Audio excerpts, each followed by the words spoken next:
અવતરણની પણ કથા આવશે. પણ ગંગા કેવા પાપના નાશ કરે છે?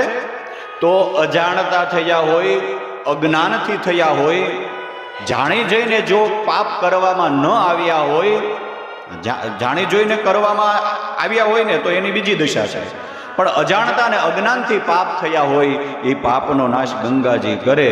નકર બાકી પ્લાનિંગથી જે પાપ કરવામાં આવે ને તો યમરાજના ધોકાથી જ શુદ્ધ બને. પ્લાનિંગ કર્યું હોય કે આજાને બેન્ડ વાળો. અમારા એક મહાત્માએ બહુ સરસ મજાનો શ્લોક બનાવ્યો, અજ્ઞાનામ જાત પાપાની ગંગે વ ક્ષાલ્યતો. જો અજાણતા પાપ કરવામાં આવે તો ગંગાજી પાપનો નાશ કરે.